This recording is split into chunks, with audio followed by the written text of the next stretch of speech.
নমস্কার বন্ধুরা, আমি সুমি কিচেনে সবাইকে স্বাগতম নতুন রেসিপি দেখার জন্য। আজকে আমি নিয়ে এসেছি একটি এঁচোড় বা কাঁঠালের রেসিপি। আর আমি বানিয়েছি আজকে এঁচোড়ের কালিয়া বা কাঁঠালের কালিয়া। তো চলো রেসিপিটা শুরু করা যাক। এখানে আমি কাঁঠালগুলো কেটে ধুয়ে পরিষ্কার করে নিয়ে নিয়েছিলাম। এবার আমি একটা প্রায় সসপ্যানের মধ্যে গরম জল বসিয়ে দিয়েছিলাম আগে থেকে। ওর মধ্যে সম্পূর্ণ এঁচোড়টাকে বয়েল করতে দিয়ে দিলাম। আর উপর দিয়ে দিয়ে দিলাম লবণ পরিমাণ মতন, আর দিয়ে দেব সামান্য পরিমাণ হলুদটা দিলে এঁচোড়ের কালারটাও সুন্দর আসবে। আর লবণটা ভেতরে, হলুদ আর লবণটা পুরোটা টেনে নিয়ে এঁচোড়ের একটা সুন্দর কালার আসবে আর একটু তাড়াতাড়ি বয়েল হবে লবণটা দেওয়ার জন্য। তো এঁচোড়টা বয়েল হয়ে গেছে, এবার আমি নামিয়ে নিচ্ছি একটা স্ট্রেনার দিয়ে। সম্পূর্ণ এঁচোড়টা এরকম জলটাকে ঝরিয়ে আমি একটা পাত্রে নামিয়ে নিলাম। তো দেখো এঁচোড়টা সম্পূর্ণ নামিয়ে নিয়েছি। এবার আমি কড়াই বসিয়ে দিলাম। কড়াই দিয়ে দিলাম এখানে আমি খাঁটি সর্ষের তেল। তেলটা গরম হয়ে গেলে পরে আমি এখানে কিউব করে কেটে রাখা আলুগুলো দিয়ে দিলাম, আর দিয়ে দিলাম লবণ আর হলুদ। ডুবো তেলে আলুগুলোকে সুন্দর করে লাল লাল করে ভেজে আমি তুলে নেব। তো এইভাবে আলুগুলোকে নেড়ে চেড়ে ভেজে নিচ্ছি। তো একটু ভাজা হয়ে গেছে, আর একটু ভেজে নিলেই আলুগুলো রেডি হয়ে যাবে। তো আলুগুলো ভাজা হয়ে গেছে, এবার আমি আলুগুলোকে একটা পাত্রে তুলে নিচ্ছি। তো সম্পূর্ণ আলুগুলোকে আমি একটা থালার মধ্যে নিয়ে নিলাম, আর ওর মধ্যেই তেলের মধ্যেই দিয়ে দিলাম গোটা গরম মশলা, লং, এলাচ ও দারচিনি। ফোড়নটা হয়ে গেলে পরে ওর মধ্যে আমি দিয়ে দিলাম পেঁয়াজ বাটা। এখানে আমি 4টে মিডিয়াম সাইজের পেঁয়াজ বেটে নিয়েছি, তোমরা চাইলে গ্রেডও করে নিতে পারো। আর নিয়ে দিলাম লবণ আর হলুদ।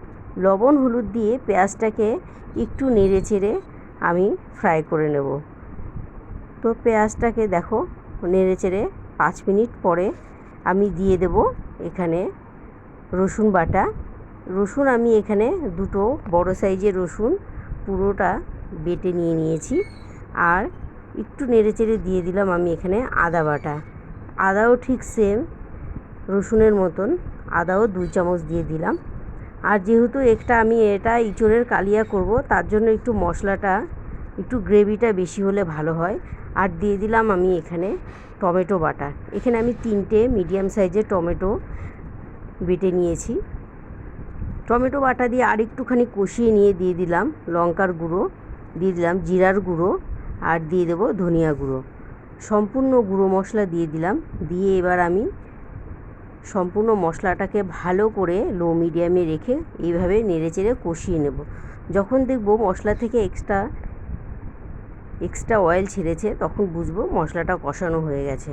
তো মশলাটা কষানো হয়ে গেছে, দেখতেই পারছো মশলাটার কালার কিন্তু সুন্দর এসছে, একদম লাল টুকটুকে, আর একটা এক্সট্রা অয়েল ছেড়ে দিয়েছে। মশলাটা কষানো হয়ে গেছে, এবার আমি এর মধ্যে বয়েল করে রাখা এঁচোড়ের টুকরোগুলো দিয়ে দেবো। এঁচোড়টা অলমোস্ট 90% বয়েল হয়ে গেছে, আর একটু কষিয়ে নিলেই হয়ে যাবে। তো মশলাটার সঙ্গে আমি দিয়ে দিলাম এঁচোড়গুলো।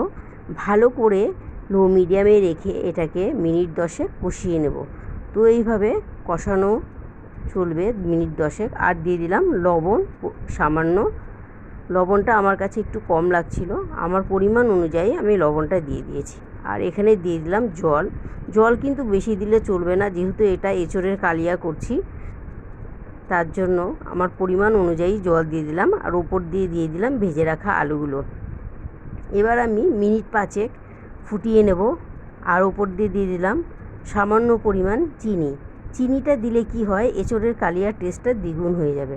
তো দেখো সম্পূর্ণ রেডি হয়ে গেছে এঁচোড়ের কালিয়া। আর ওপর দিয়ে দিয়ে দিলাম সানরাইজের গরম মশলা, যাতে রান্নার টেস্টটা আরও দ্বিগুণ হয়ে যাবে। তো আমার এঁচোড়ের কালিয়াটা রেডি হয়ে গেছে। এবার আমি একটা বাটিতে সার্ভ করে গরম গরম ভাতের সঙ্গে পরিবেশন করব। আর রেসিপিটা দেখার জন্য সবাইকে ধন্যবাদ।